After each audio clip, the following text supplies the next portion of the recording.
Hello, welcome back to How to RPG. Today it's all about Game Master preparation and we're going to be looking at locations. You can see in front of you Wally DM's Journal of Puzzle Encounters for those of you who are looking for puzzles. The Pathfinder Game Mastery Guide is here as well. I've got the Game Master's Book of Random Encounters, so all very good books, but I actually have two other books that you can't see that are off screen that I'm going to be using today. But that's not the reason why you're here. You're here to actually get some advice and then make something, right? So my suggestion to you is grab some food, some drink, make sure you are comfortable, get ready. We are going to go into a lot of detail, and this is one of those times where I feel like we are going back to what I originally set these programs up for. So I feel like you will have a good time. I'm going to also put up a poll at the same time for those of you who are interested in taking part. Feel free to do so. I want to say a big thank you to Dennis, the OKS DM, who has sent his people from his live stream over to my live stream. If you're still here, thank you very much.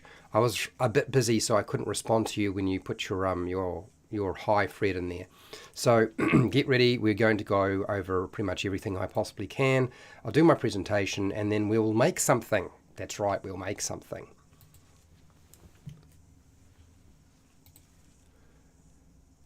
Hi, welcome to How to RPG. My name is Fred Wheeler and today I want to talk about role-playing games.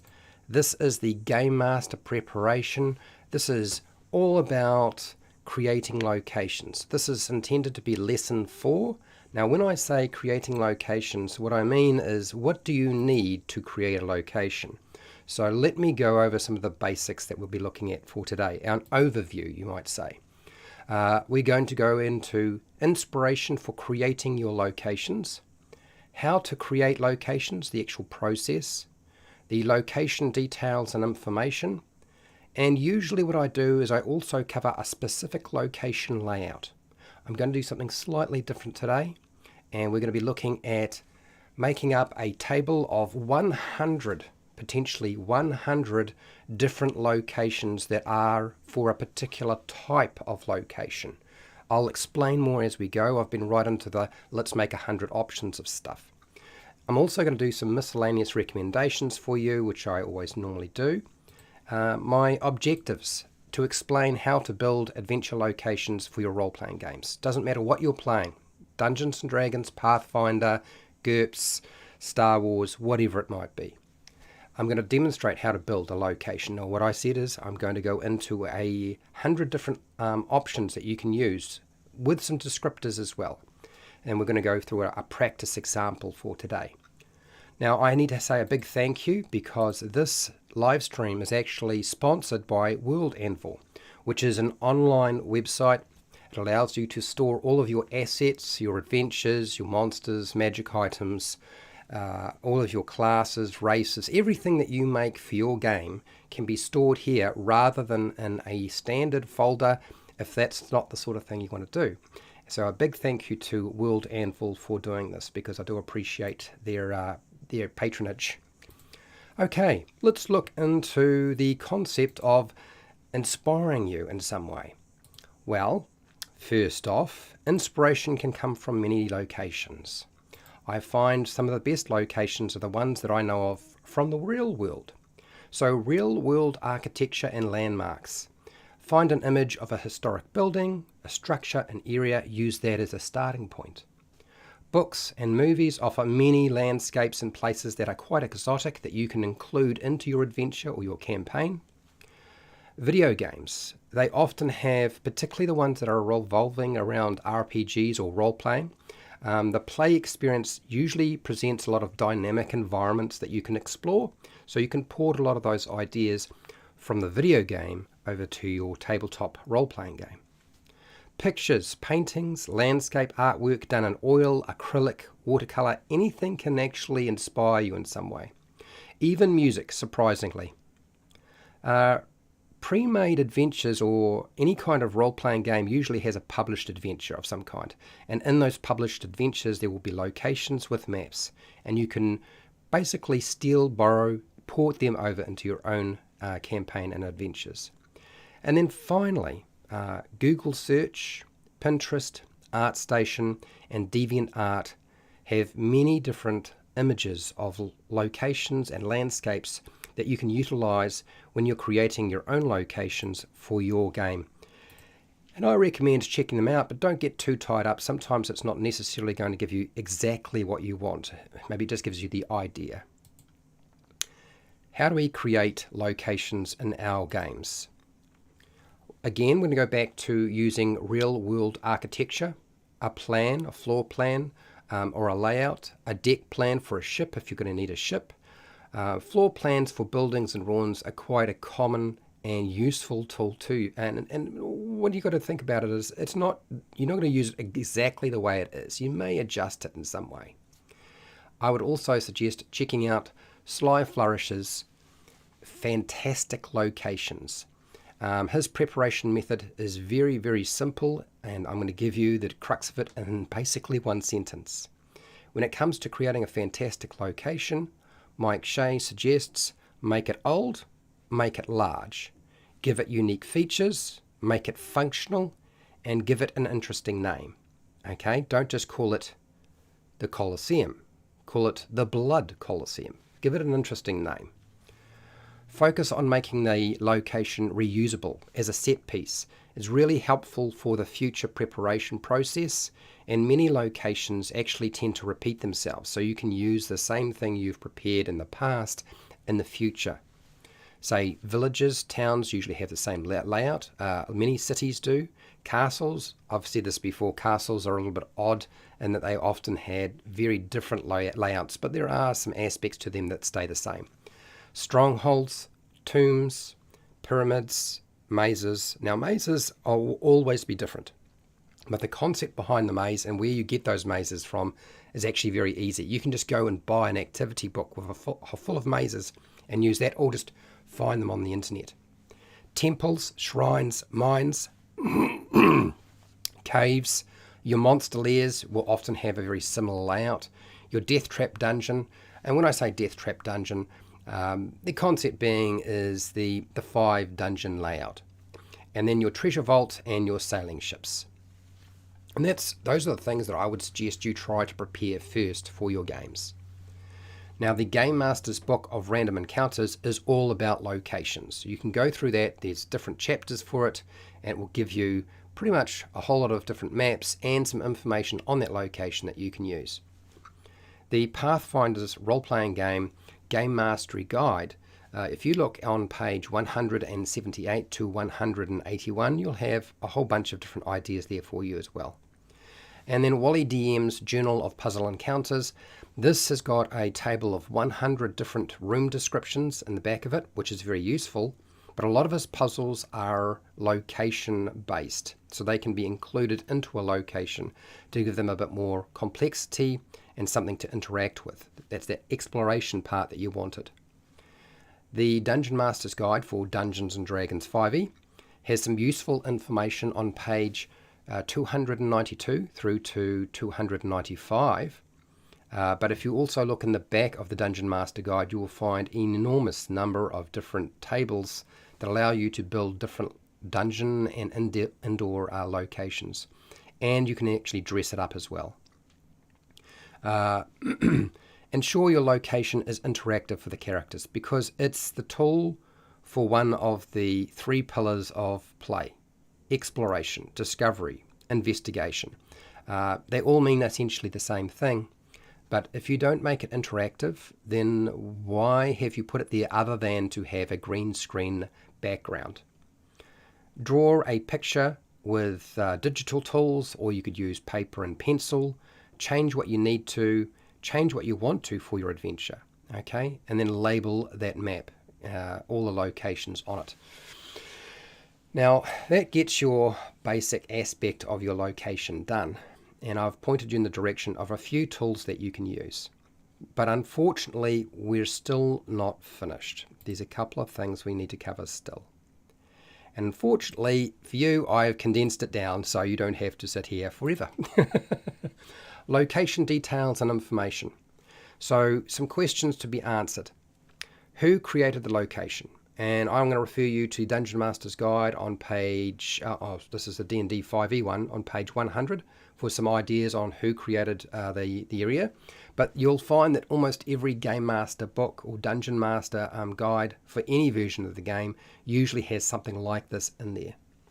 What is the purpose of a location? Now, you probably don't need assistance from a Dungeon Master Guide or Game Master Guide for that. So what is the purpose of the location? What is the history of the location? And why is the location important to your adventure or your campaign? So again, I can refer you to 101, page 101 of the Dungeon Master Guide for 5e. But again, you'll find most of this stuff you can find in other Game Master books anyway. Who inhabited the location? The general population of a location. I'm going to definitely refer you in this case to the Game Master's Guide, the Pathfinder First Ed Edition Game Master Guide on page 182 to 183. It has a pretty good rundown, and there are other books that have information in them as well. Position your hazards and your obstacles in the location. Now, your obstacles and hazards could be traps, they could be puzzles, they could be natural hazards, and this is why I have brought along Wally DM's Journal of Puzzle Encounters. And Wally DM has a YouTube channel, so I'm referring you to there because he does a lot of traps, he does a lot of puzzles, he doesn't do so much natural hazards, but that's at least 2 of the 3 things that you needed to be able to put in there to create obstacles and hazards. And his book and his channel do a great job of that. And then I can refer you to pretty much any Game Master Guide or Dungeon Master Guide. Okay, dressing up your location, putting in objects that they can interact with, putting in furniture, adding features to the location with aspects that can be interacted with or manipulated. As I said, we need to focus on the exploration aspect of our location.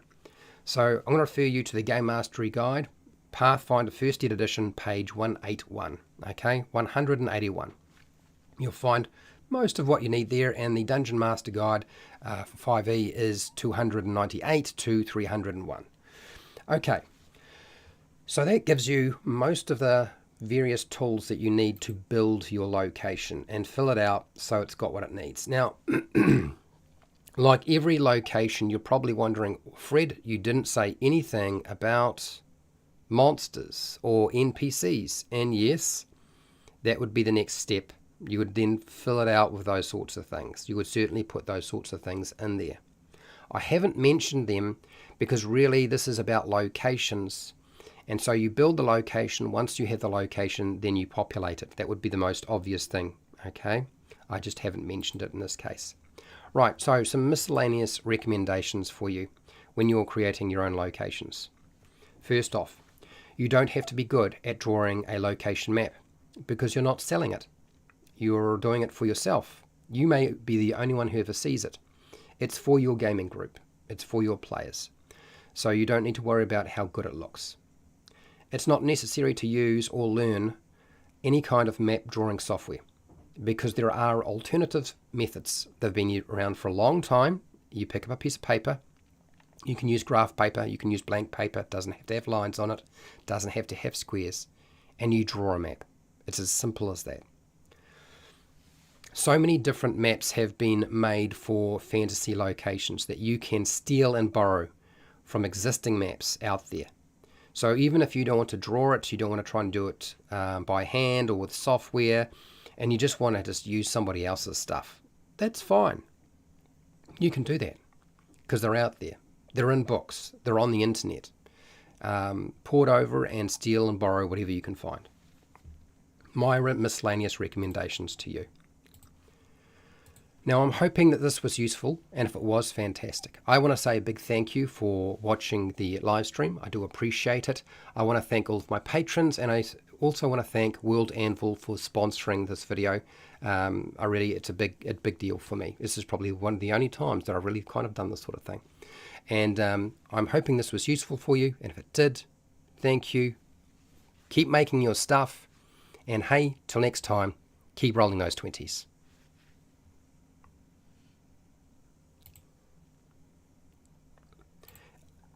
Okay, give me a second and we'll get over to the my face and then we'll get into chat. Okay, so that is our process for building locations. For those of you who are wondering, let's go through the chat right now. Ranger, my gosh, holy Toledo. Thank you for the super chat. I really do appreciate it, Ranger. Glad to catch the stream. Thanks for all of your great content. Well, thank you for the super chat. I don't know what Zark 350 is, but it sounds very impressive. And I'm a little worried that maybe you've thrown away too much money. I hope you can still pay your bills and pay for food. So yeah. So what we're going to do today is I'm going to look at the poll, and I kind of already knew the answer to this poll. As with anything that I do on this channel, there's usually more than one motivation and intention behind it. The ones that are most obvious and the ones that I hide that I don't reveal. So there are 4 votes and 25% said they use dungeons. What environments or locations do you use the most in your role-playing games? Dungeons, 25%. Okay. Indoor settings, 0. Multiverse planes, 0. Not surprised because that's high-level play and that's going to happen. And then wilderness, 75%. So what we're going to do today, I've already anticipated that you would select that. I'm going to open my door so I'm comfortable. I'm going to throw off my hat and I'm going to make 100 different locations for the wilderness. And then when I've finished this thing, I'll put it up onto Patreon. But we'll build it here today. How's that sound? Sound like a good deal? And we've got plenty of time. So yeah, it's going to be a fun time. I can tell you now. I've been enjoying the process of making up these lists. Now we're not just going to make a list. It's not just going to be forest. That's it. We need to actually describe the forest a little bit. A single line so you know what we're dealing with. Okay? Because then there's going to be the differentiation probably between forest and jungle. And there is a difference, right? So I really want to make sure that we do something like that for today. Rather than just like, okay, it's just a list of different things. There is going to be some meat and potatoes behind it as well. Because it won't be necessarily that obvious what we're dealing with. So I'm just going to set up this table. This is a hashtag. This is a double hashtag. So this means I need to make sure so it goes in the right place. So 100 wilderness locations. Now it will be essentially a random table, but it won't just be a random table. Its intention will also be for it to be just a list that you can select from. Because I think that's a good way to go. I think that's really helpful for people who just need a reminder of what they could use. Now, I'm sure many of you don't need that help, but for those who do, we're going to go through this fairly quickly, get it down as fast as we can, and then we're going to have some fun with this. It's going to be good. It's going to be good. All right, so I'm pretty sure I've got that right. I need to make sure that I have my phone ready for me. Nacho Man. Hello, Nacho Man. How are you? Nacho Man is a patron, supports me on Patreon. And I really do appreciate that. Thank you for doing that. And I see the big waves, Ranger. Yeah, very generous. Yes, I was thinking that too. Yes, we are doing random tables, but the wilderness. So we're going to do 100 different wilderness locations. I know what you're thinking. It can't be done. But I've already I've got 5 books I'm drawing from. Okay? 5 books today to do this. We're going to be all right. Even if you guys get stuck, it's going to be fine. Okay? We can make that happen. All right, so let me just transition over to the correct screen. And no, that's not really what I wanted. We wanted the other screen. Where is it? Wilderness, anvil. There are so many little elements going on at the same time. I'm going to make sure I don't turn off the wrong thing. Has that got it? It has. Okay. All right. So that's now I've just got to make sure I've got the right thing up and visible to you. There we go. All right, so that should be working now. And I will open the door, grab my phone, throw off my hat, and we will start to crack into this. But actually, before we do that, I think what I will do is I will put in a prompt. Let's put a prompt in now. So for those of you who are, well, thank you, Ranger. So for those of you who don't understand what's going on and why I'm doing this, I'm trying to create the tools that I know do not exist. I'm very much aware of what tools do exist and what don't exist. What wilderness locations can you think of? Give the tag name and quick description. Many of the times this is going to be easy for people to figure out, and the description won't be that hard to sort through. Okay, so what wilderness locations can we think of? Give the tag name and quick description. That is what we'll punch in. I will flick us over to the correct screen if I can find it again. There we go. There we go. And I think we're almost ready. I've made this pretty large. If it's not big enough and I need to enlarge it, you will let me know and I will increase its size. Okay? Or at least I will try to. Okay, all right, so I'm not gone, I'm just opening the door.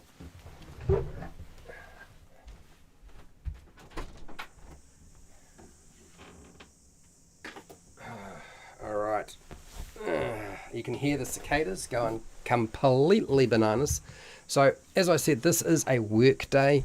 On a work day, I get comfortable and we're working kind of a little bit informally. So the rest of the stream is not going to look that tidy. You can talk to me about anything under the sun you like, but we are trying to actually get some stuff done. So if, come on, no sound, turn it off. All right, okay. Swamp, forest, jungle. Okay, so we'll nail those down now. And then we have to actually describe them because otherwise people won't necessarily know exactly what we're talking about. Because what's the difference between a swamp, a jungle, and forest? Like, really? So, and there is forest. What is it? Jungle. What is it? Swamp. What is it? Hill. Yes, you can have a hill. What is it? All right, so, for those of you who aren't putting in the description, that's all right because we'll go back and we'll sort that. So if you just give me the tag name only and we go from there, it's perfectly fine because I'm going to go back there and fill them out. My first job is to just get everything down. Not sure how to tag, but abandoned shack, even ruin, a giant tree. Yep, giant tree. So, abandoned shack. Now, we could put an abandoned shack in here, but I want to try to stick to natural wilderness stuff because an abandoned shack feels like an indoor location to me. Now, we could view this differently for sure, Dennis, but I think what we'll do is we'll do that. Now, an elven ruin, again, feels like an indoor location. It might not have any indoor location. Are we starting to understand a little bit? So, Ranger, you have put down open woodlands. Now, open woodlands, I'll put it down. I'm not sure if there's a difference between this, but we'll put woodlands for now. We've got to define what that is, though, for people. So what do we got here? Grasslands. So grasslands, you put grass, so we're going to put grasslands. So that grasslands, that seems like that. Somebody's put down desert. Perfect. Now you've got it. Derry is on On fire. Low shrub, various trees. Low shrub, various trees. So grassland is... Okay, I see what you said. Open woodlands. You have actually given me the description, haven't you, Ranger? You are doing very well here. So, this is...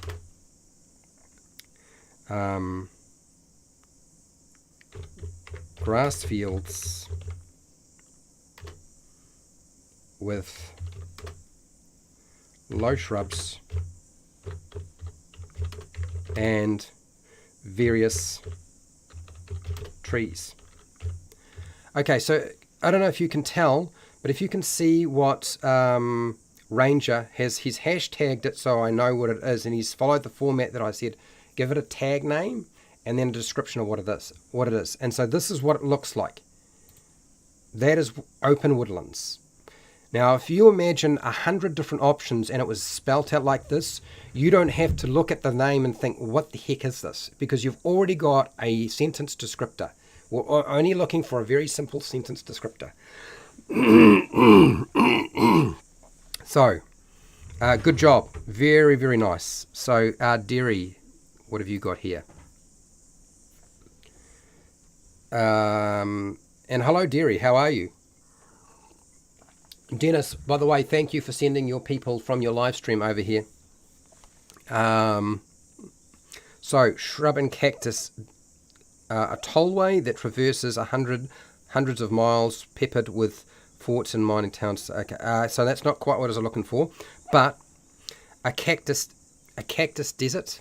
We can put desert. So desert is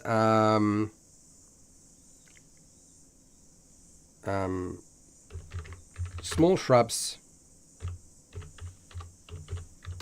cactus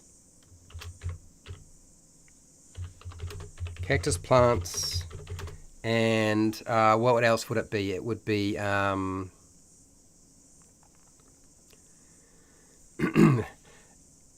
it's not sand, because there's a desert that's just sand dunes, isn't it?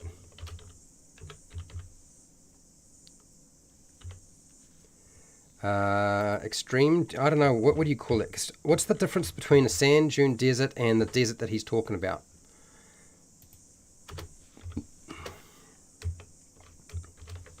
Sand dunes. I think that's what we're trying to do here. And what is the other thing that would be? It's not. There won't be grass. There would be hard baked ground. I think that's what we're trying to do here with that, Derry. If I'm wrong, Derry, you let me know. Canyon, yes. We'll have to define what canyon is for people, so that they've got a little descriptor to go with it, but we'll do that later. Thank you for that. Who's this? This is Canyon was from Chalabai 13. Chalabai 13. Snow. Okay, so I know where you're going with this, Nacho, but snow. Give me a bit more. I need a little bit more with snow. Desert. Nacho's got down desert.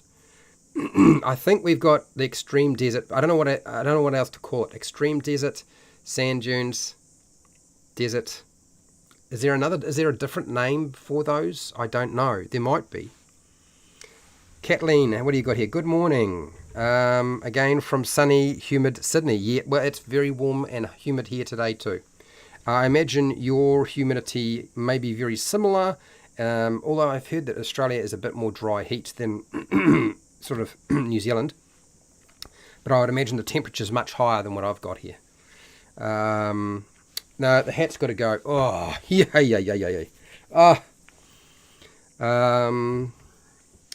In NC, you can see half a mile through 90-something tall pines equals open lands, but in Vermont, not a chance, because you could see further than 10 yards. I see. For the poll, I like to mix it up pretty regularly so it doesn't get old. As all of the above. Okay. All right. No. So this is it. It was just to, I guess, demonstrate that I know most people use wildernesses, but in their games a lot, and they don't actually have that information. I know there's very sparse information out there. Tropical rainforest, nicely done. Thank you. Tropical rainforest. I don't even know how to describe what a tropical rainforest is. In my mind, I know what you're talking about. Frozen tundra. Frozen tundra.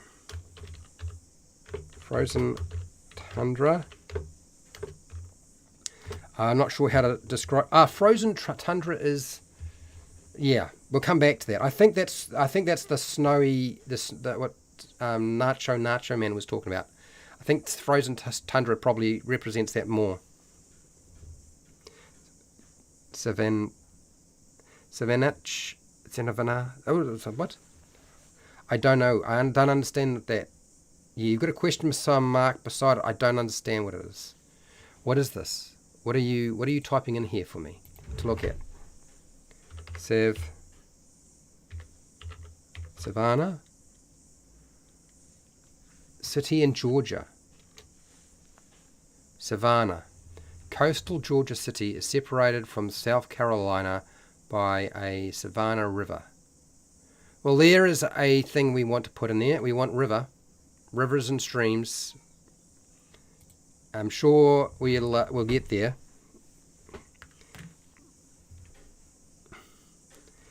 If I ballsed up your name,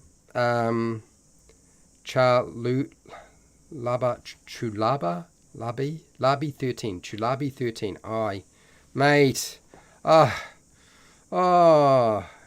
don't know whether you're a man or a woman. I have, or however you identify yourself, but I'm struggling with the name. I'm so sorry. What do you got here, Ranger? I'm thinking more African savannah. Yeah? Maybe. Could easily be stretches of sand, I think, classic Arizona desert, mesas, oh God, okay. Barren canals which flood with just a light rain. Oasis, nicely done. And you've got the description of what it is as well. Nice. Let's put that in. Oasis, and this is a watering hole with shady palm trees.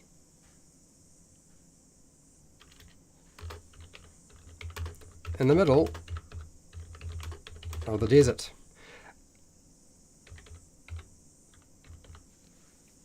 Okay, nicely done. Very good. You did a great job there. That was great.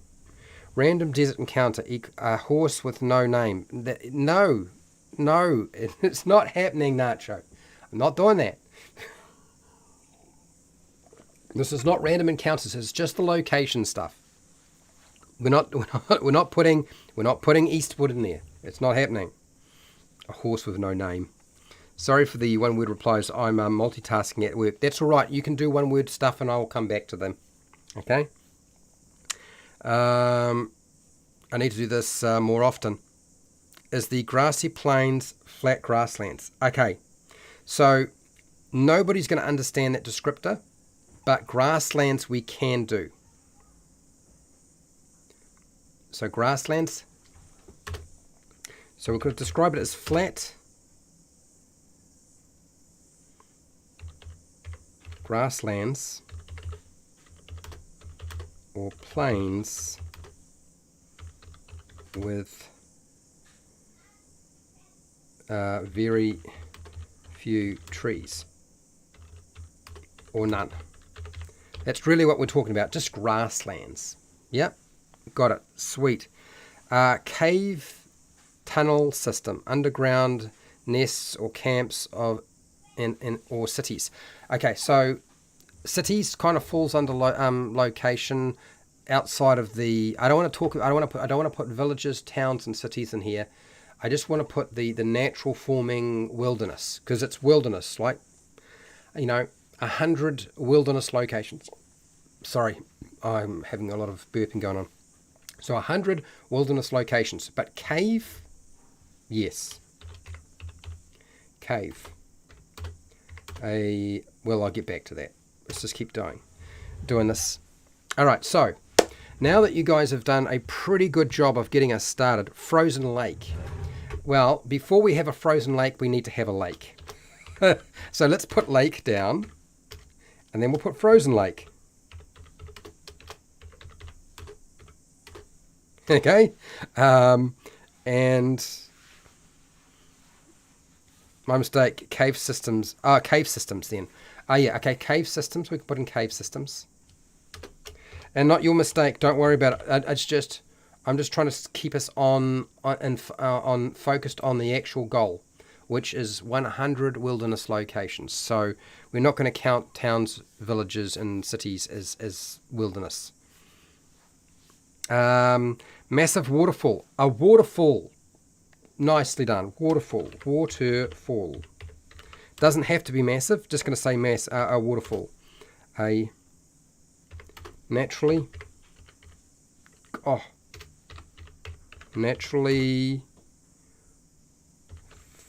formed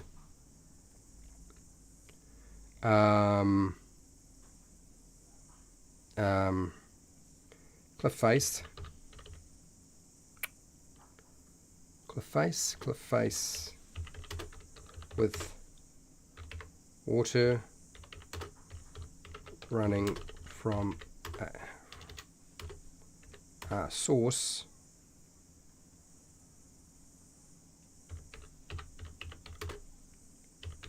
down the rocks into a pool. That is long-winded, Fred. So now, a cliff face. A cliff face with water running down from a source. Okay.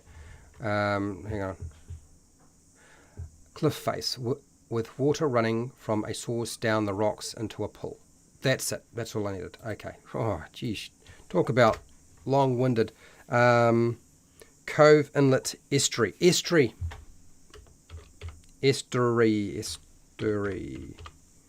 Inlet, cove. We can put cove in for now. All right. If I get a chance, I'm going to open my book and we're going to start working our way through some of the things that I've got here. Mangroves. Estuary mangroves. Well, it's an estuary, kind of is that. So we're going to put mangroves. Mangroves, question mark. We'll come back to you. All right, so am I using Wally's book? I can't remember. I don't know that there was necessarily anything that sort of stood out and said, that's a location. Because most of his stuff is like puzzles that you put into a place. But let's have a quick look in here. So far I don't see anything that would be what I'm looking for. Stone first. Because you can put these pretty much anywhere. No, that's not it. Forest maze. Flowers. Proverbial. It's not what we want. That's a shrine. I don't think we need to have shrines. Stones. Lava rocks. Oh, there we go. Volcano. Lava. That's volcano. Volcano. We'll describe that in a sec. Oh, if you've given me more money, Ranger. You got to be kidding. Swamp is dead trees with black trunks, rotting vegetation, scummy water, quicksand, cooling mist, moss hanging from tree branches. Oh, you've really gone into a lot of detail. Now, marshland and swamp. Is there a difference between marshland and swamp? This is one of those things where I knew it was going to come up. It's just like jungle and forest, right? Marshland. So I'm going to put marshland beside swamp, and then we're going to fill in. Nacho's done a pretty good job. So Ranger, really thank you for the 140 ZAR. You don't have to keep giving me money. It's all right. I'll keep doing this. It'll happen. Mountaintop, very high altitude, almost no life, difficulty to breathe. Yes, we put your mountaintop in there.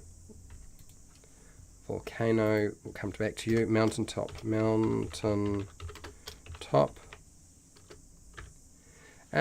We can just say mountain, I think.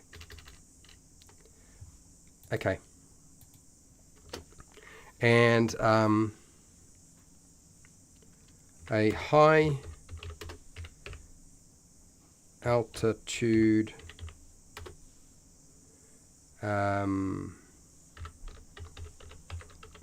mountaintop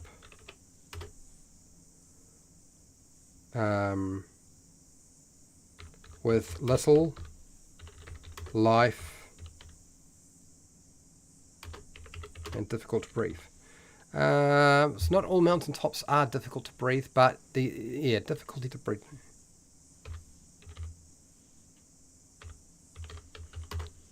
To survive. I think that's really what you're trying to communicate there. You let me know if you feel that's not right. Now, I need to get the swamp entry in, and I'm going to just have to cut and paste because I'm falling behind. So I'm going to just jump over here and just pinch it from where you put it in.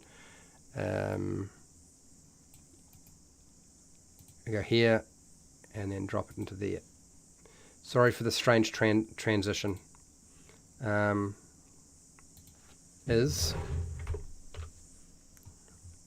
I don't say what it is. So just dead trees with black trunks, rotting vegetation, scummy water, quicksand, curling mist, moss hanging from tree branches. There's a lot going on there. We'll leave it in there. If I need to shorten it, we will, but you've done a pretty good job at describing it, so we might just leave it. A reef, above or below. Okay, a reef. Yeah, let's put reef in. Now, nobody said river, stream,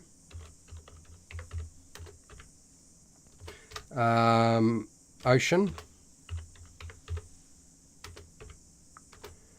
but we did have lake as well. So what I'm going to do is I'm going to put all of the water source ones, cut. What I should really be doing is I should be putting these into alphabetical, but for now we won't worry about that. And then somebody said reef, so we'll put that straight under. Reef. Okay. Thank you, Ranger. Thank you for the extra super chat. I really do appreciate it. Thanks a lot. Boggy marshland. We'll get back to that one. Reef, above, below. Yes. I'd consider them pretty similar. Yeah, they are very, very similar. I'm gonna. There are some slight differentiations between a river and a stream. Ocean is pretty obvious what that is, but we'll define those shortly. Black Dragon views the swamp as location.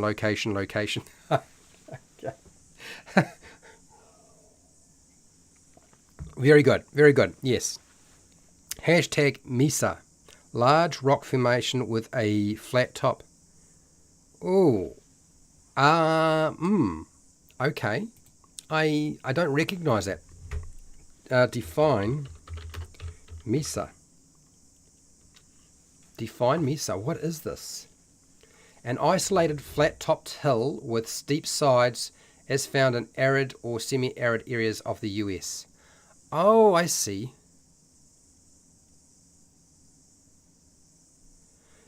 Interesting.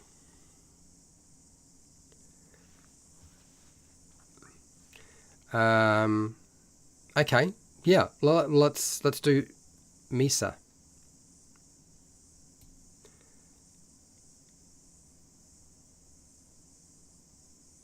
We can take that whole thing there. I probably should reword it rather than just take the whole thing and drop it in there. But we'll do this for now. Mesa. and we'll get rid of that. And isolated. It doesn't necessarily have to be isolated, does it? Really? Is it an isolated? No, it's a flat top.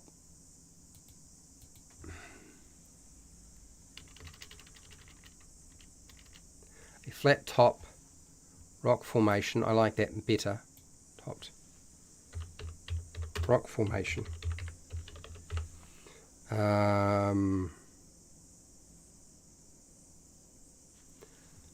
A high, a large,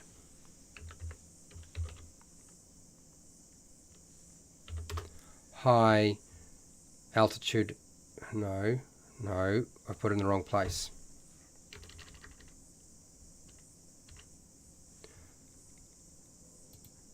A large, flat-topped rock formation with steep sides.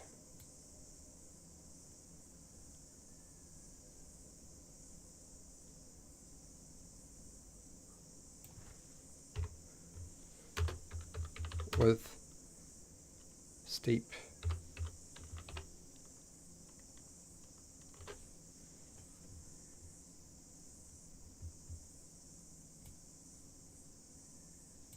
encampments.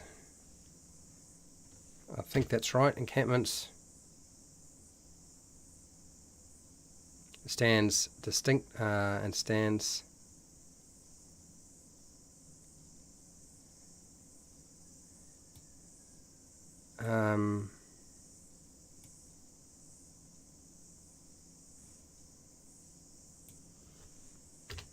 surrounded by plains.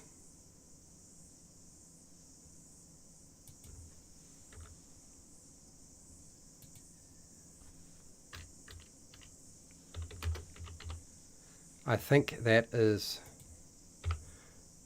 what you were trying to communicate, correct? All right, okay, it took me a little while to get that sorted out, but I got it there. Glacier, yes, I can see that. I'm coming for that one, don't you worry. Forests tend to be dry, drier, can be pine, makes me think of high altitude, predators, large animals, jungles and rainforest feel humid, wet, in the tropics, insects, crocodiles, snakes. Yes, yep, that certainly would be true. We'll come back to them. It's all right, we can come back to them. You like that setting, Kathleen? Cool. I love what they are from, is it Crit Roll? I learned what they are from Crit Roll. We don't have them in Australia. Don't you? Well, I mean, we don't have them. I don't think we have them in New Zealand. I suppose no, because a lot of it's flat, isn't it? A lot of it's flat or hilly in Australia. But Australian continent is huge. In fact, the Australian continent's probably larger than North America. I'm pretty sure the continent's actually larger than North America. So, Hill country is a land of many springs, stone steps, springs. Okay. Springs. Freshwater spring. We'll do that, right? Freshwater spring. Come back to you. But I got that nacho. Hills. Did we have hills in there? I don't think we had hills. No, we got hills. We got hills. Hills are there. Hills, I'll just cut that for now and I'll stick it where the mountains and this thing is here, just so that I can find it easily. Paste it. Okay, hills. Glacier, yes. So let's put glacier close to the frozen tundra. In fact, we'll put that, we're going to cut that, and we're going to put that there. Paste. Glacier, good idea though. Glacier.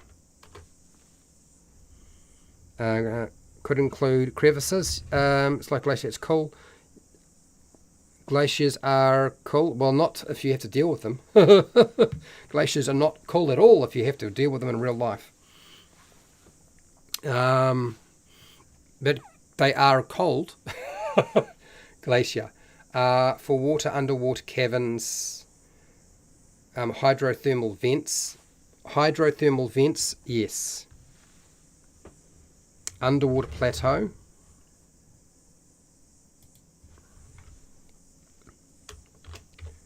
Underwater plateau. Underwater plateau. What else do we have here? Well, I'm glad you like New Zealand mountains. They're great when they're not going off. Other than the other rest of the time, not so much.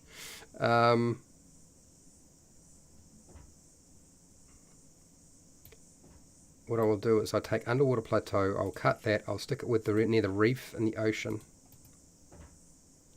Paste. I think that's got it. Okay. Did I stuff anything up here? Hopefully I cut and paste everything I needed to. Don't get distracted, Fred. Thermal vents. Thermal vents. We were going to put this here. Is anybody familiar with mud pools?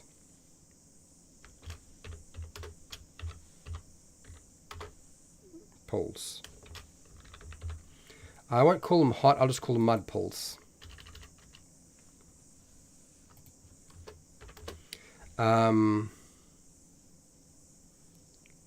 Okay, so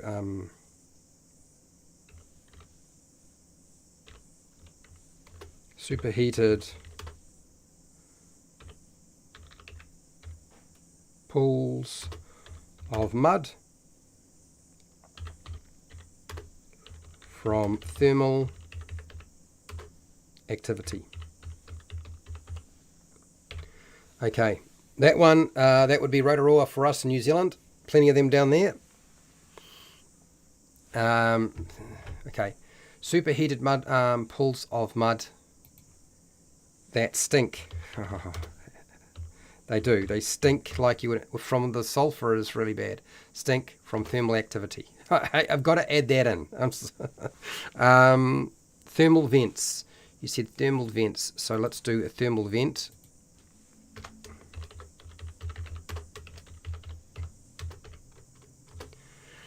Okay, what else have you got here? Seagrass beds. Seagrass beds. Okay, I didn't really think too much about that one, but yeah, seagrass beds. Where am I putting this? I'm going to put this over here. Seagrass beds. Seagrass beds. We define that, I guess, a little bit later. Seagrass beds, something like that. Okay. Right. Nice. They smell like eggs. I don't know what eggs smell like when they're rotten. So people tell me it smells really bad, and I remember going to Rotorua and people say, "Can't you smell that?" And I said, "What are you talking about?" I have no problems. I smell nothing, but my sense of smell is garbage. The worst thing is when I can smell something, it doesn't come through my nostrils. I taste it on my tongue. And there's been a few people who've gone to the toilet and they did something that it's only happened like maybe 3 or 4 times in my life, but it's the worst thing to be able to taste it in your mouth. Yeah, did I just scare a lot of people away? That was the most disgusting thing under the sun, was it not? Okay, let's see. I think I got Catalina's stuff. Chaluba 13 has got here sinkhole. That's actually... You've done a really good job of defining it. I feel like there's a few people here who have jumped on, and they are using Google, which is exactly what I would be doing. So good job. Because I'm going to wind up having to do it myself. It's a sinkhole. I don't know where to put sinkhole. We're just going to put sinkhole in. No, without the formatting.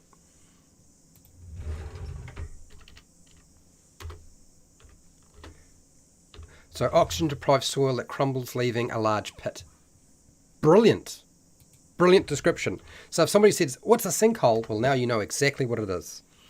So this is one of the things that annoys me with role-playing game books, is they give you the name of something, but you have to know what that is And it's not always that completely obvious. Like if you say torture chamber in a dungeon, torture chamber, like what's in a torture chamber? And actually having just a few words that would describe, stretching rack, Iron Maiden, whatever the heck it is. Okay, would really help. Are we considering natural disaster outcomes like the results of a tsunami, a dust storm? So tsunami is not so much a location, it is a natural hazard. So we'll do natural hazards some other time because there's a lot of them, right? Dust storm is a natural hazard, earthquake is a natural hazard, avalanche is a natural hazard. So we won't use those, Kathleen. Let's stick with hot springs. Yes, there we go. Hot pools, hot springs. Did we have hot springs there? I can't remember. Thermal vents, volcanoes, hot springs. We had the freshwater, but we didn't have a hot spring. Hot spring. Yeah, we'll put it there. Hot spring. Can I spell? Probably not. I'm doing it again. Man. Hot spring. We'll come back to defining that later. Farmlands. Farmlands, I feel like when we say farmlands, we're really just talking about a great huge grassy plain. Did I mean? Or hills. So I won't put down farmlands as such. Brine pools. Ugly Weirdo, hello, how are you? Brine pools. What are we going with here with that? A kelp forest. You're quite right. Kelp forest. Where's kelp forest go? Mangroves. Kelp forest. Kelp forest. Which would be underwater. We'll get back to you. Brine pools. I am confused as to what floodplains. So floodplains is not quite what we're looking for. Floodplains, I mean, grassy lands can be floodplains. It's more a designation as to don't live there, which we've experienced recently. Whirlpool. Is whirlpool something that would be... I feel like whirlpool is a natural hazard. So we'll leave that one alone. Jersey Shore equals torture. Really? Brine pools. I'm going to put down brine pool, but I don't understand what a brine pool is, so it may not stay on if I can't figure out what that means. Brine pool. I honestly have no idea what that is, or whether we keep it ugly, weirdo. But it's there. I just don't know. Yeah. Can the hot spring water be infused by something?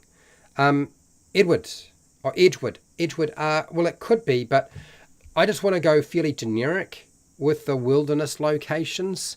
We can have some fantastical stuff, but I feel like that would be good to do another day where we go, let's make 100 fantastical locations. We've kind of done that in the past. I think we got about a page of fantastical locations. People gave them fantastical names and described them, and I wrote them all down, and then I sent them over to Patreon. So we're not quite really... Beach. Yes, Ranger, beach. You are right on the money with this. Beach. Melted palms, washed up wreckage. Justin, no, beach is a good idea. Beach is spot on. It is basically a location, so that would work. It's just where am I going to stick it for? We'll put it under here for now. I probably need to place things a bit more carefully, but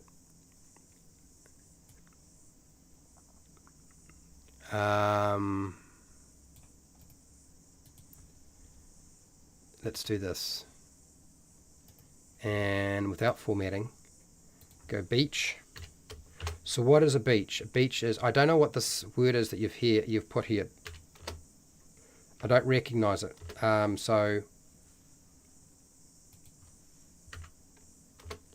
sandy ground.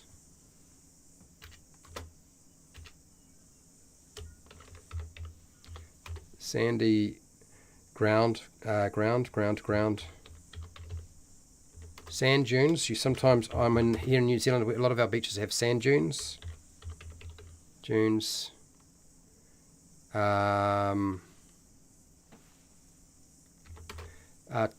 a tussock. Tussock. Why am I getting it wrong? Tussock grass. And low shrubs. Shells.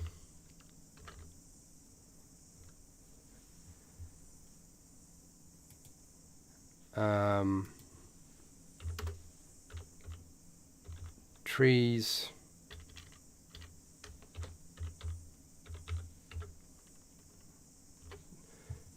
Palm trees. So not all beaches have palm trees, so we'll just put palm trees here as the end. Palm trees. I think that's got the beach down pretty well. Okay. So Ranger, you did a pretty good job there. That's nice.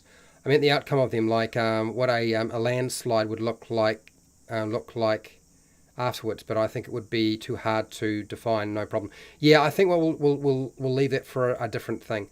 Whirlpool we can leave for something else. Briny Pool is a lake in the ocean, areas of extreme salinity and density. Oh, okay. Brine Pool, like Idias River Valley. So Ugly Weirdo, New Zealand. I live in New Zealand. I mean I know what I know about what I've seen on the internet and in movies about North America. But you're talking about a location I have no understanding of whatsoever. So it's very hard for me to deal with something when I don't have any. Yeah, you got to understand it. Live in different parts of the world. So you really have. This is why I said tag name and describe what it is, because you might come up with something that I've never come across before, because I'm in the arse end of the world, and you guys, a lot of you are in much different parts of the world, or I don't have any experience around that stuff. Deja vu, rewriting. Still looking through Wally's book here. Crystal caves. We're going to do the crystal caves thing. So we had caves before, but we're going to put in some crystal caves. Because they are a thing, aren't they? Can I find cave? Cave system? Cave system. I haven't done it to find that, but crystal caves. Which we will define later. Gulf of Mexico has a large brine pool. Oh, I see. Okay. Geyser. Yes, now geyser is a good point. A geyser is kind of like a hazard, but geysers have quite a big area. You can have a geyser field, like, and they tend to be. I mean, geysers. Sometimes you just have one. Sometimes there's many. Geyser field. I feel like there we put geyser field. So we're going to just port over your comment. Geyser field. Where are you?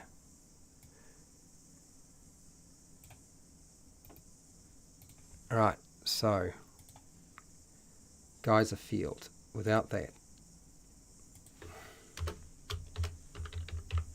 So if we had just said geyser, then I would just say it's a hazard maybe, but which it would be.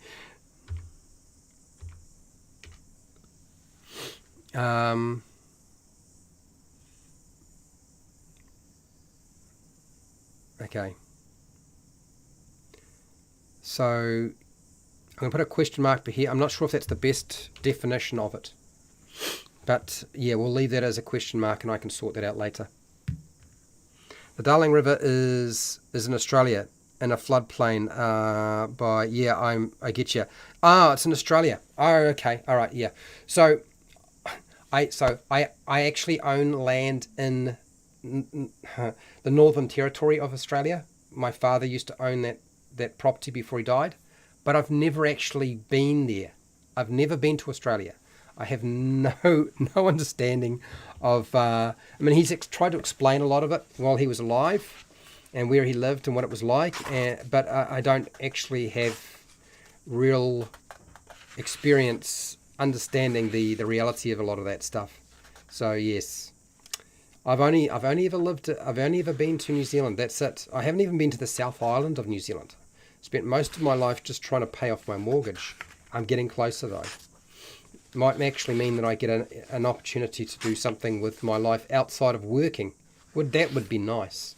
I really. I'm just looking through Wally's book here. Since I've collected up all these books that will solve a lot of our problems, I do need to make sure that I actually use them, don't I? No. There's a Dungeon Brooms. Okay, so that's his book, Exhausted. It's the top of the hour.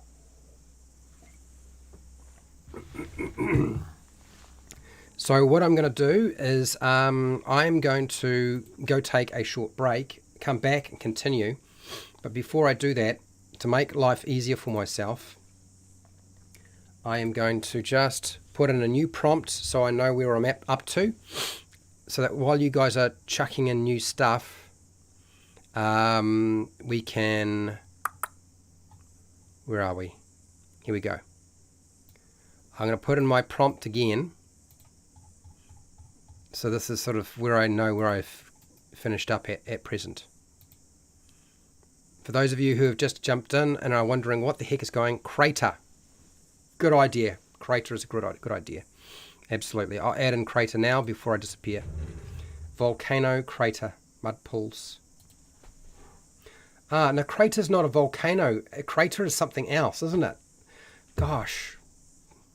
What was I thinking? Crater.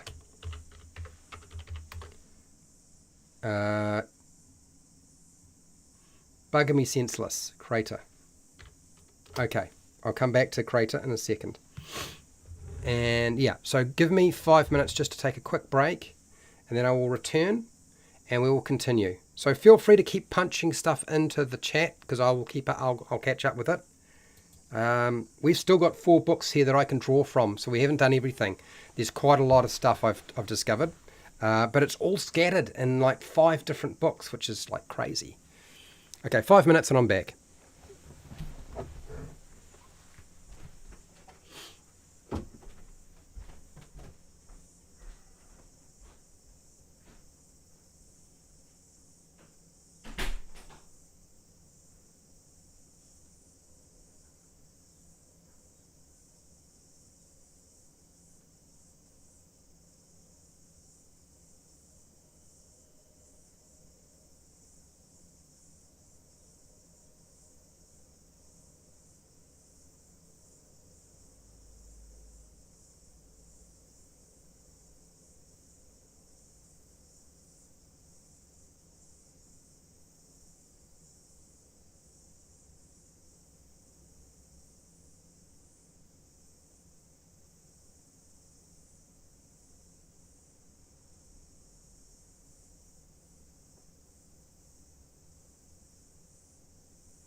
Yeah, let's clamber back in here.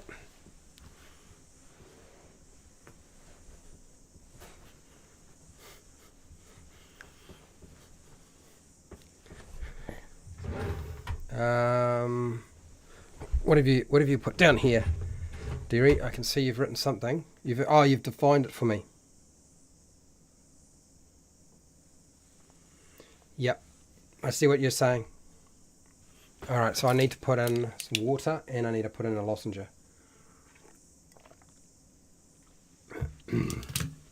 Some water, lozenge, and I'll be almost ready to go. Ah.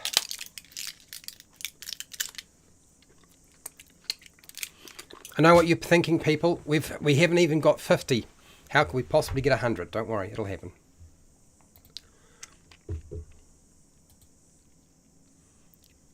Okay, back to work.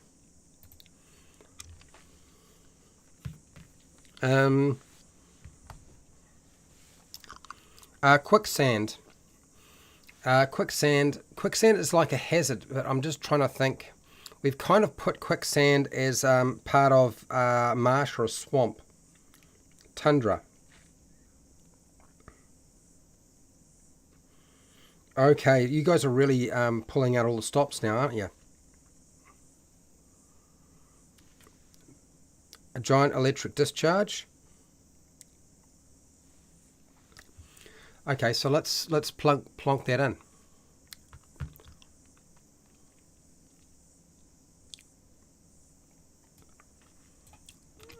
We can do that. Let's just drop that in. Since you have, I was going to just put meteor strikes, but you reckon a giant electric discharge also causes it? Okay.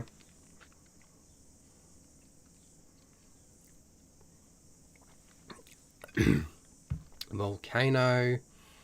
Oh look, we can put that in there as well.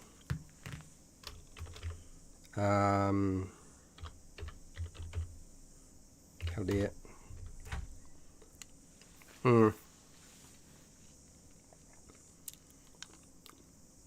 So that during hard winter, some of the geysers freeze into fantastic shapes.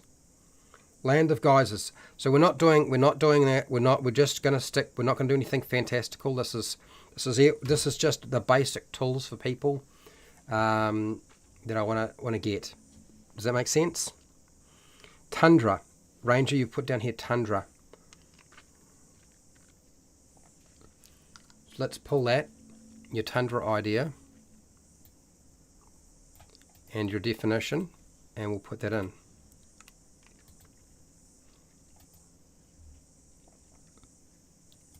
Without the formatting.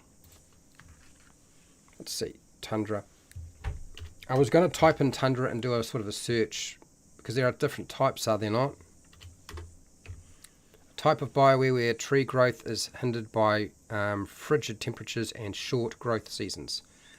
Okay, I kind of feel like we might have already mentioned that, but I'm going to put a question mark beside it, see if we have to fold it into something else. Prairie, meadows, large area of rolling grasslands.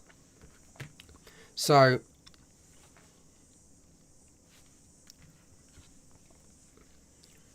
we have grasslands already, so it's prairie meadows is just another way of saying it. So what we need to do is,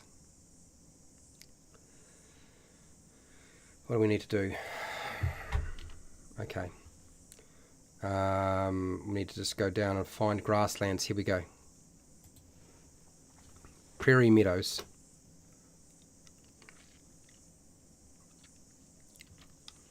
Meadow and prairie isn't actually quite the same, is it? I'm just realizing that prairie and meadow is actually a little different. Meadow is not the same as prairie. Grasslands kind of covers both of them, sort of. I think grasslands covers prairie more.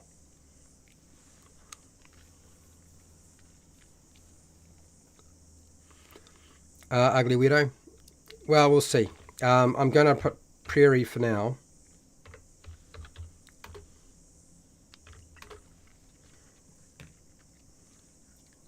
And I'll put them close to each other so I can deal with it.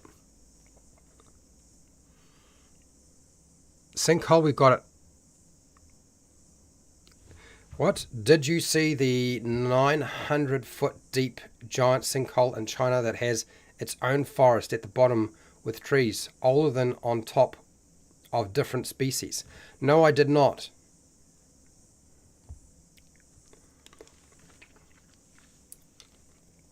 But that, I mean, there's been speculation for years that there is a hollow world, and it's not fictional. Who knows if this is actually the real deal? Who knows? Okay, next book I need to pick up. We're going to go to the Game Master's book of Random Encounters, and he's got a whole bunch of things in here. So while you guys are, if you feel inclined to come up with the definitions or find the definitions for some of these things, that feel free to do so. Otherwise, I'm just going to find some more stuff.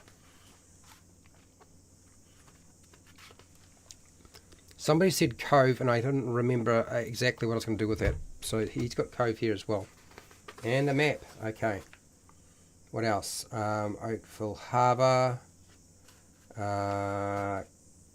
Cliffside.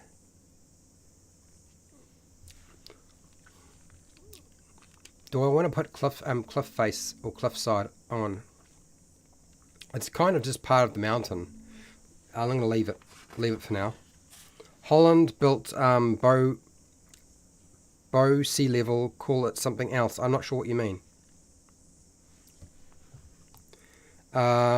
Would you want to make a distinction between tall grasslands and open meadows? I don't know, Pale Rider. Hello, Pale Rider. How are you, by the way?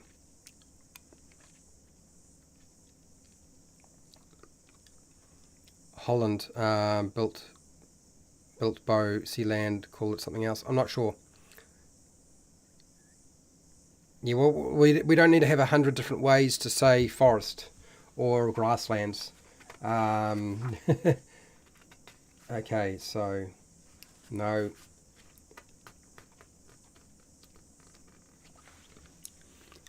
When you're at the beach, there are rock pools. So I'm going to put rock pools. It just occurred to me, rock pools. And I probably need to cut and put it in the right place so I know what I'm doing here. Cut. Where is the beach? There's the beach.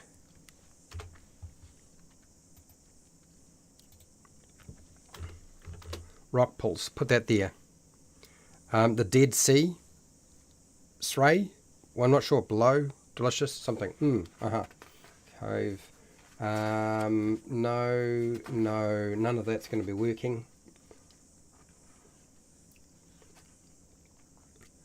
Okay, we've got springs, creek. Creek sort of falls under river, stream, river. So let's see if we can find them. Yeah, creek.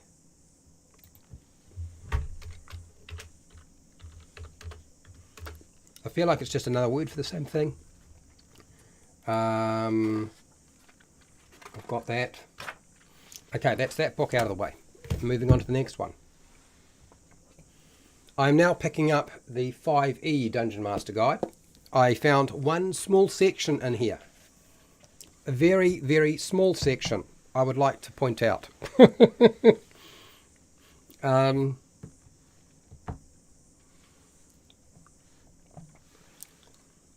got that one. We've got that one.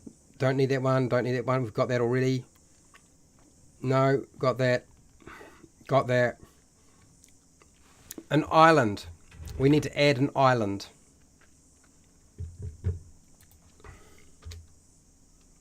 Island.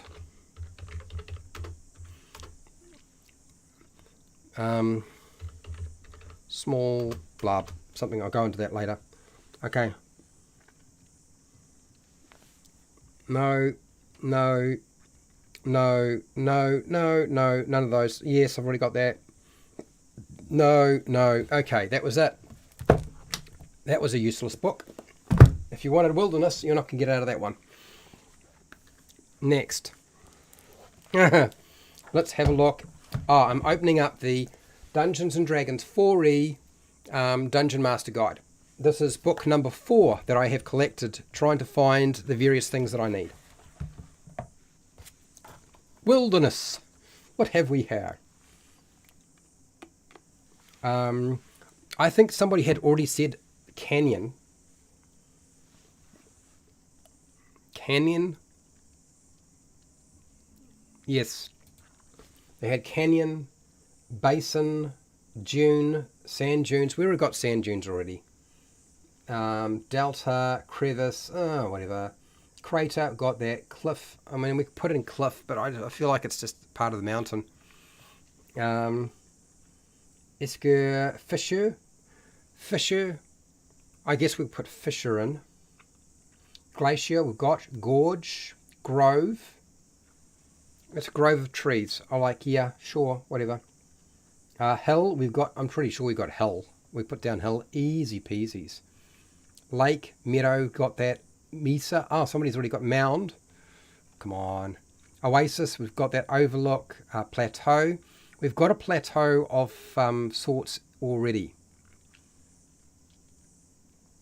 Ravine, canyon, ravine. I don't know if that's necessarily anything newish though. It doesn't feel like it's anything particularly. I feel like a lot of these are just repeats. Mound, overlook, plateau, plat my toe. Where is my toe? Plateau. Plateau. No. Wetland. Wetland just feels like it's more marsh and swamp. Wetland.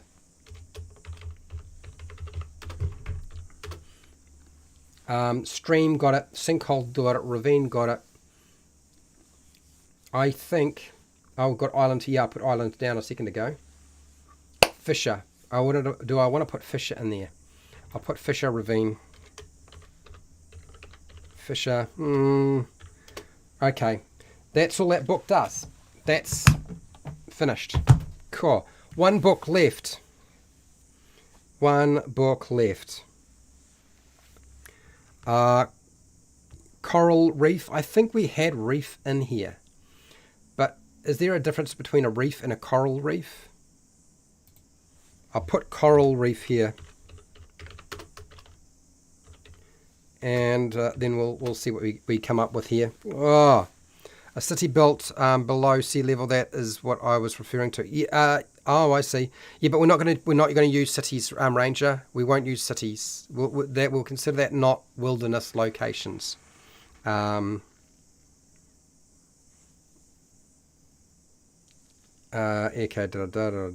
maple syrup, maple sugar bush,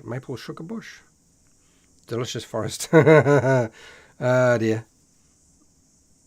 Coral reef, maybe, yeah, maybe. I suppose it's a flood. More floodplains. Look, let's stop talking about floodplains. We have enough floods in New Zealand recently. Yeah, okay. It's a flat section of land with a lot of grass, basically. Volcano, I've got it, Fred. So Fred Hubber, welcome. Fred has put down volcano. We've got that. Giant Turtle Island. We're not doing fantastical stuff. We're just doing your standard wilderness locations for now. We'll do we can do fantastical locations some of the time. Back in the island. +1 Turtle Island. Archipelago. Now, what is an archipelago? Somebody had mentioned to me archipelago dragon turtles. It's got to be Trevor or Baron or who else could it have been? There'll be one of them that one of the other guys from the other YouTube channels that mentioned this, and I didn't really understand what the heck they were on about. I was like, what do you mean? Yeah, it probably is Pale Rider. I don't have the Advanced Dungeons and Dragons Wilderness Survival Guide. Floating City in the Clouds. Too fantastical. It's not wilderness location. 100 wilderness locations. Wilderness. Archipelago.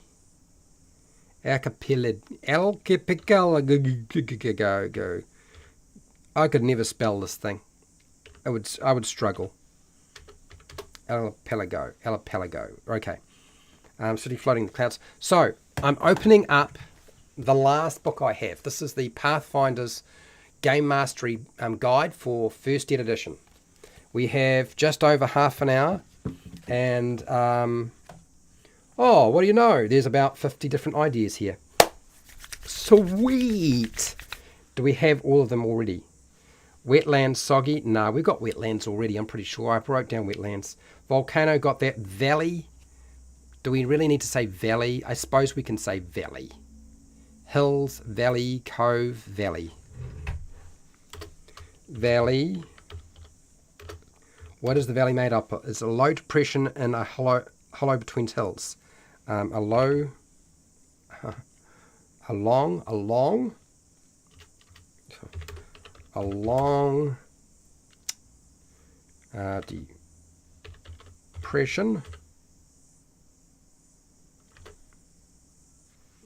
depression or hollow between hills or mountains. I think isn't that right? It can be between mountains as well. A chain of islands. Thank you. All right, that helps. I appreciate that. Island, archipelagos. Okay. A chain of islands. Is it a chain of small islands? Or is it big islands? Small islands? Is that what we're talking about there? Sea cliff. Sea cliff. Ocean trench. Ranger. Yes, we can do that. Dark, deep, dark, and cold. The trench. So we're going to go here. Trench.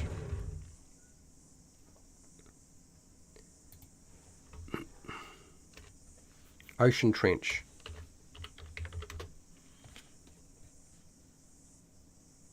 Okay, ocean trench. So a deep, dark, and cold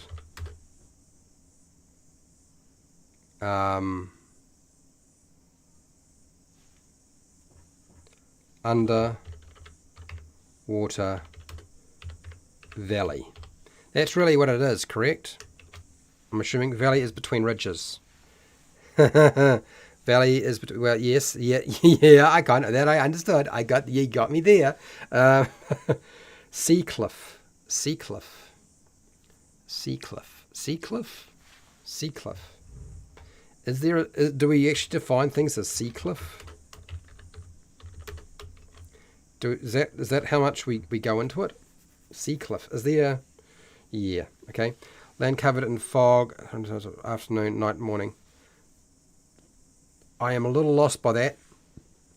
Okay, so, tundra. They have got a little definition of tundra, but we've already got tundra. And I'm pretty sure under tundra we had kind of spelled it out a bit better. Did we not? Didn't we have tundra sort of done? Tundra. Frozen tundra. Frozen tundra and tundra is kind of like the same thing, isn't it? Did we not have that already? Tundra? T. Did I delete it? Tundra.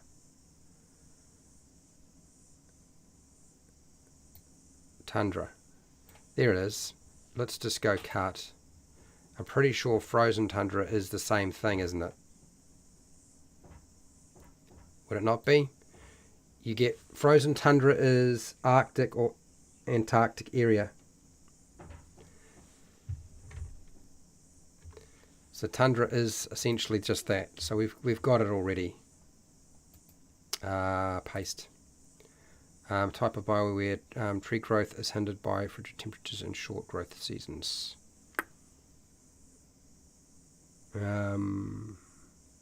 Okay, I think that's tundra. Fred is the deep. It's the deepest place on Earth, Mariana Trench. I'm aware, Ranger, but I'm assuming basically a trench is just a valley between two underwater mountains or hills. In this case, probably mountains. Okay, so tundra, we've got that swamp, spongy ground, subterranean. Subterranean, below the surface, usually caves. A cave system. A subterranean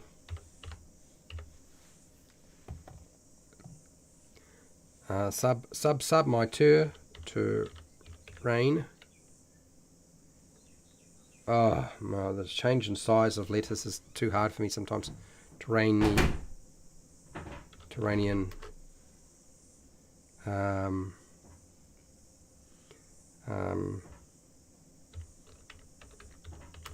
Of caves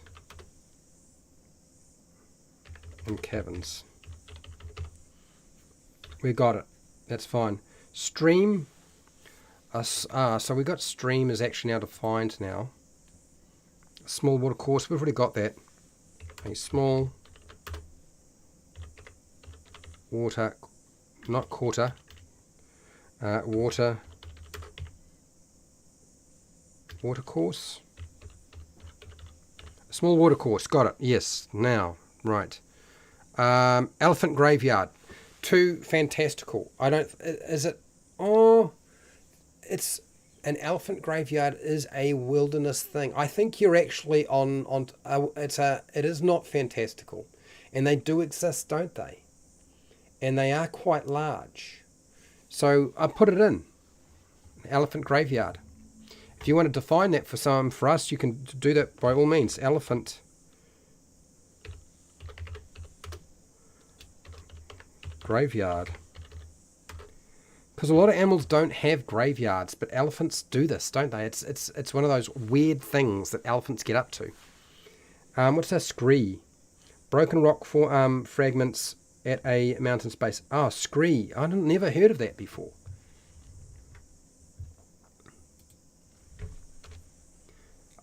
Scree. Is that a real word, or is Paizo just pulling my my chain here? Scree. Define scree. What is scree? A mass of small loose stones that form or cover a slope on a mountain. Oh, I see. Scree. Had no idea.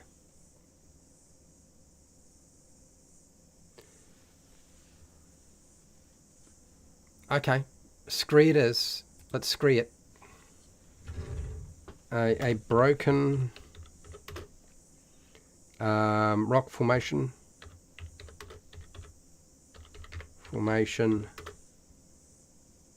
at the base of the mountain. It's not quite that though, is it? It's small loose stones. Okay, so a broken rock formation of small loose stones at the base of a mountain. That's better. That kind of nailed that down pretty nicely, I think. River cliff. Even mastodon, mammoth graveyard. Oh, elephant graveyard's fine. Like in the Russian Antarctic, miles of tusks and bones for 7 feet deep. I had no idea about that one, Derry. Okay, cut bank, river cliff, the outside bank of a curve in a water channel which is continuously undergoing erosion. Okay.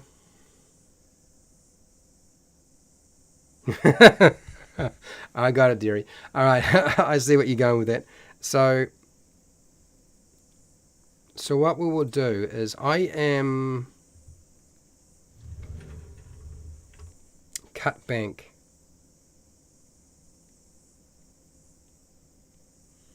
Cut bank. All right, well, let's just copy and paste that across, and let's see what we have here. It's going to be easier. I'm not too sure what to do with cut bank, but I'll take that for now. Copy and take out that cut bank.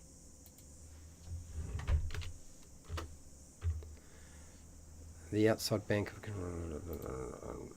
erosion. Okay, so we'll come back to that. There you go. We're almost at 60. Natural arches. Natural arches. What is natural arches? Natural arches. What is a natural arches?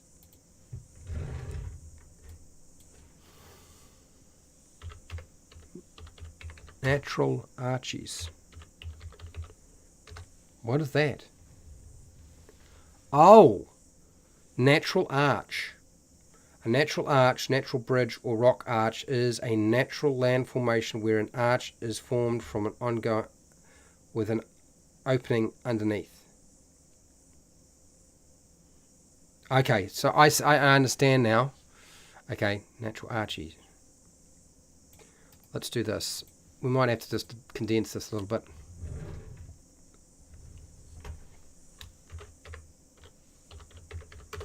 These aren't things that I normally come across. These are things that I suppose this is more North America. A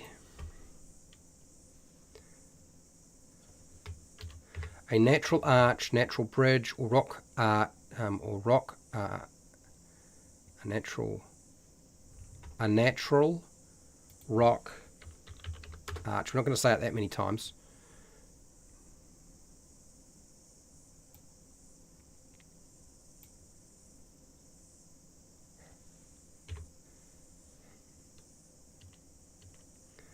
Okay, is a natural landform.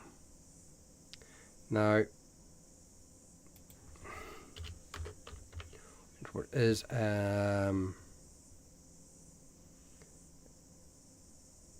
okay, is a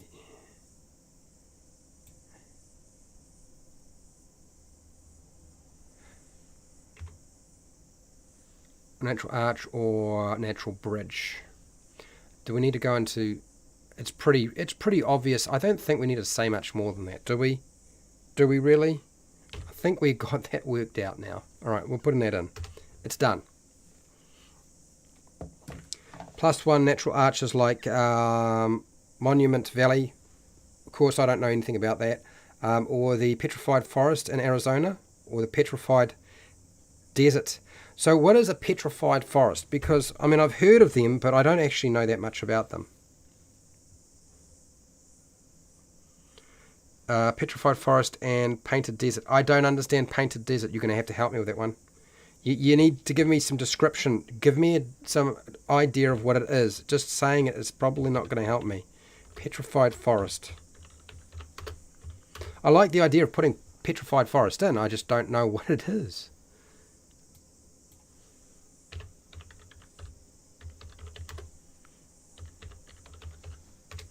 Petrified forest. Okay, petrified forest. Forest is south of the. I don't care where it is. It's home to Rainbow Forest Museum, which whatever.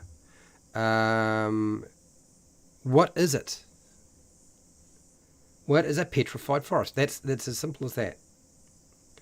I'm assuming it's petrified, but is it really? Named for its large deposits of petrified wood. Okay. Part covered in 24. Okay, so basically a petrified forest is literally deposits of petrified wood. What is petrified wood? Is it wood that's turned to stone? Is that what we're talking about here? Painted desert, oh, that's something else. Okay, let's see here. A forest where the wood has been petrified.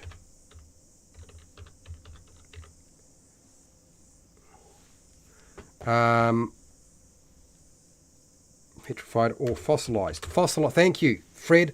Thank you. It turns into rock. Okay. Petrified forest. That's what I need. Okay, a forest where the wood has been petrified, fossilized, or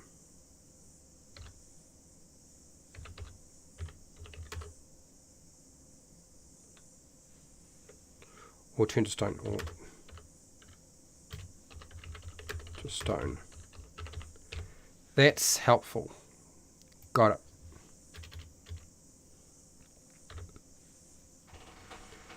Much thanks there. Yes, it's literally trillions of tons of rock, stone, wood.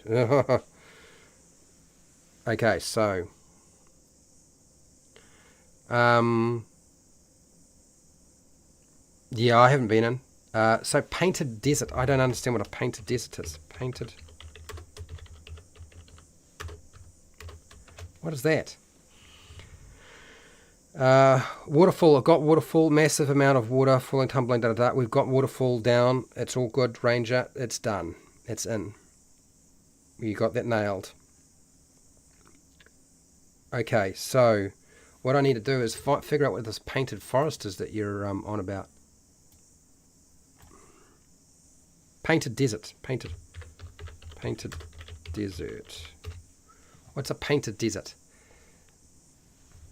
Okay, it's painted desert is in the United States, which is why I don't understand very much about it. Desert of Badlands in the Four Corner area, running from near the east end of Grand Canyon National Park and southeast to the Petrified Forest National Park. It is most easily accessed with... That helps me in no way. What is the meaning of painted desert? Now, a section of high plateau country along the north side of brightly coloured rocks. Oh, I see. Okay. I get it. Okay. A area of desert with brightly coloured rocks. Question: does the soil change colour? The soil and sand change colour as well? Curious about that. And layers. Okay, so auto error got you again. Okay. Chip the rich. It has the rings like trees. Oh, I see. Okay, right. Minerals, including silica dissolved from volcanic ash, absorbed into porous wood over hundreds and thousands of years, crystallized with the cell structure, replacing the organic material. Yep, minerals. Yep, got it. So I'm curious with I'm curious about the painted desert idea.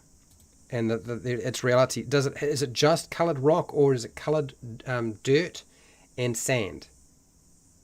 Like, let me know. I mean, you guys know more about it than I do, if you're by the sounds of it. So throw it down there and let me know. Scree river, large watercourse.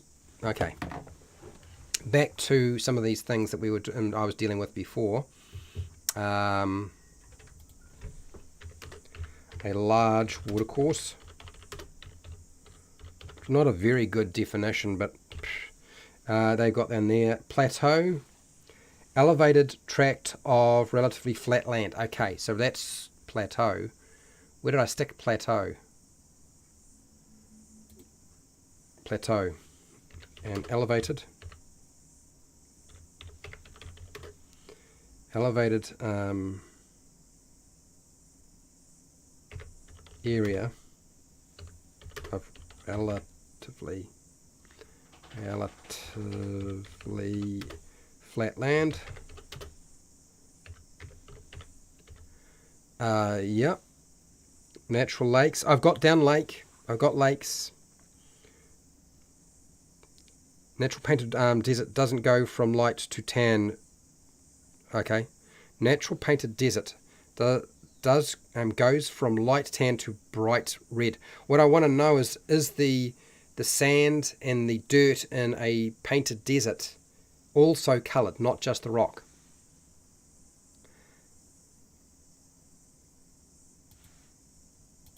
Okay, that's my question. Plains. We had plains here. We had plains. Plains is sort of the same thing as this. Plains, plateau, it's the same thing. Plains, plateau, sheesh.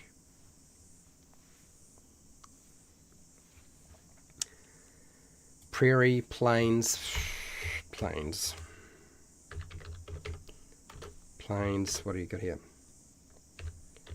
Level area of land. I don't really like that. It's boring. Peninsula. Peninsula. Point of land almost surrounded by water. Whatever. Oxbow Lake. A U-shaped body of water. What? Okay. Ocean. Yes. We know what a bloomin' ocean is. Ocean. Ah, dear. It's got to be a massive body of water.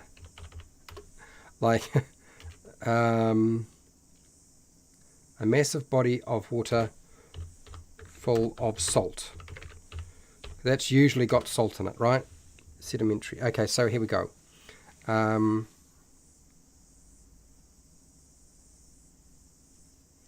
Okay, the scree that falls from the hills are, yes, different colours. When wet, appear freshly painted. One more. Coloured sedimentary layers of rock. 5 colours of sand. So there is sand. Coloured sand. Okay. Usually it's clay has the colour. Okay. So clay and sand are the things to look at. The Floral Kingdom, my last one, maybe look up. I'm not too sure what I'm looking up though, Ranger. I am trying to keep track of everything. Bright Land, too fantastic for my doubt. Poison Pools. Okay. Alright, so Tundra. Where are ya? Painted desert. Rock. Clay and sand. That nails that down. Okay, ocean. Mountain pass. We've got mountains. Moors. Moors is kind of like the same as a marsh, really. Do we need to redefine that again? I don't really... I'll put it in, but it's probably going to get outed. Snow, ravine, grasslands, marsh, wetlands, swamp, moor. Mire. Come on, you got to be kidding me. Mire, swamp ground.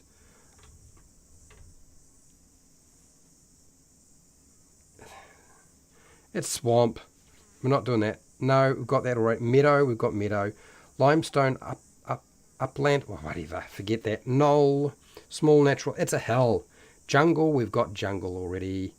What the heck is this? Natural slip of land connecting to it. What is that? Ice cap, glacier, hills, forest, ferns, farm. No, I'm not putting farmland. Dunes. We've got sand dunes already. Desert. Crater lake. It's a lake. Coast, cliff, cavern, cave, canyon, caldera. But no, bog. It's the same thing. Beach, basin. Yeah. Blah-de, blah-de, blah-de, blah. Okay, so that's done. So we're going to fill in some of this stuff here. If you guys can come up with sea cave. Sea cave, we haven't got a sea cave in here. We've got caves, we've got subterranean, but we don't have a sea cave. Sea cliff, sea cave, sea something. See me dee dee dee dee, sea cave.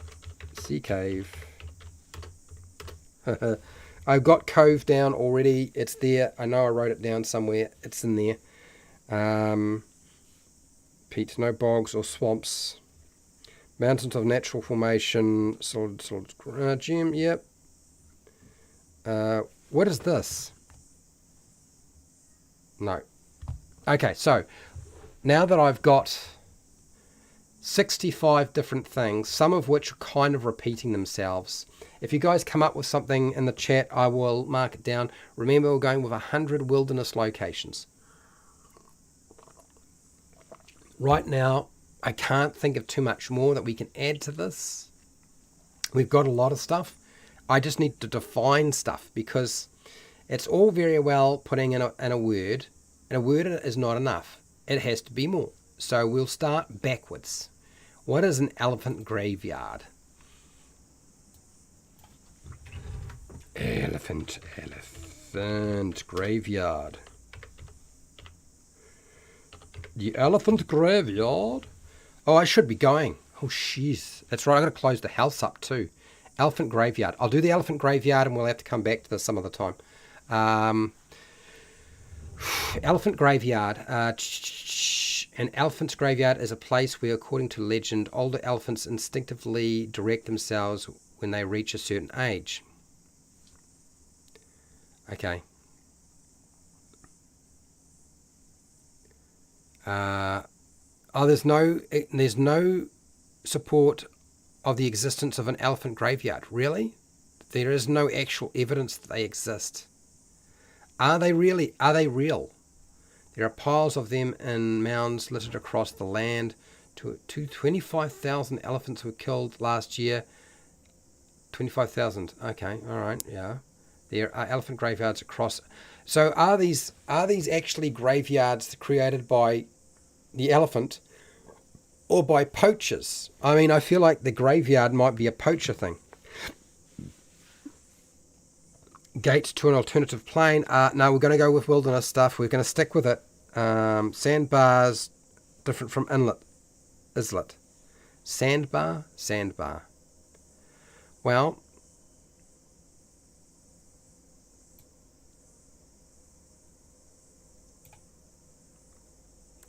I don't know how to describe this. Okay, so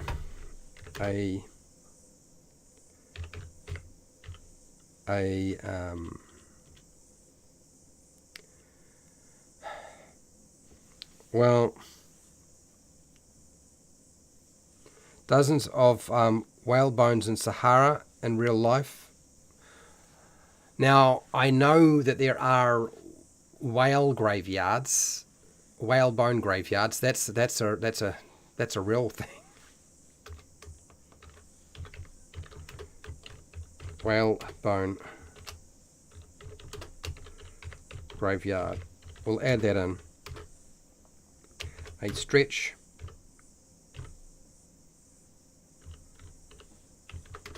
of beach covered in dead whales and their bones.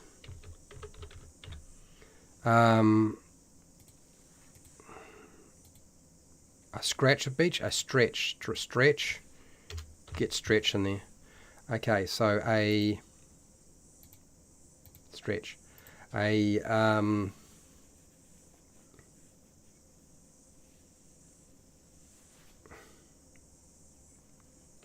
section of ground that is littered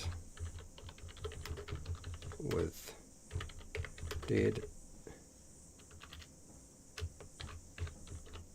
elephants and bones. I think that's going to have to do it for today, people, because I have to get myself to work. In the Sahara, yes, I'm sure that there might be some in the Sahara, but I know here in New Zealand we have whale bone graveyards. They are a real thing. They just beach themselves and just like they commit suicide, and that's the end of them. It's very strange when it happens. Flower meadow. Yeah, we'll come back to meadow some of the time. Okay, so yeah, there's a lot there. There's quite a bit. I have to say we've done an enormous amount, 66 different things. Some of which are really kind of going to be repeats, but we'll condense things down a little bit. It probably won't wind up being quite 100, but maybe I'll be able to find some more stuff somewhere that we can put into here. Who knows? It would be nice to have 100. You know, I feel like a tool is not complete until there's every option is there, so you don't have to do it. So, but who knows whether that's going to happen or not. So let me just look at how this is all going to work. I need to make sure that I close down my poll. See, the poll is expanded a little bit, which is nice. So what environments or locations do you use the most in your role-playing games? Wilderness is the top one, 45%. 36% dungeons. Don't worry, we're going to do dungeons as well, people. And we will give you some descriptors for them as well, not just torture room or chamber. We'll do more, okay? But that'll be in the future. Indoor settings, 13%, and multiverse planes, 4%. Not that I'm going to exclude multiplanes, because I'm not going to exclude that at all. That's not my intention. I just want to make sure you have tools. Okay, that's good. I need to get myself moving. So I just want to say a big thank you to everybody who has been part of the live stream. I want a big thank you to my patrons. They make sure that this program continues no matter what. Really, it's their support that makes all the difference. All of what I've been talking about in terms of the presentation at the very beginning will go up on Patreon, hopefully on Friday, my Friday in New Zealand. I also want to thank World Anvils for supporting me so that I can actually do this as well. They have helped along, and it's a big help as well. But I really want to thank Ranger for giving me the super chats today. Big thank you to you, Ranger. And thank you for everybody who took part in the poll, has been commenting and giving me feedback in the live chat. I really do appreciate that. It makes a big difference when the people are engaged with me, and that's awesome. Hopefully this will give you some ideas that you can use. And for those of you who are patrons, you'll get a document eventually from this. Look, whether you're rewatching the live streams, the edited videos, the shorts videos, thank you for doing that. Really, it helps a lot as well. So wherever you are in the world, whether it be the morning, the afternoon, the night, or the wee early morning, okay? Please look after yourself, your family, and your friends. Be nice to your neighbours. And hey, till next time, keep rolling those 20s. Oh my gosh, Ranger. You don't have to keep giving me money. You don't need to keep giving me money, but thank you for the 140s. I do appreciate it. That's 3 super chats and 1 live stream. Blimey. Thank you very much. And we will be back tomorrow for more stuff. We're talking monsters.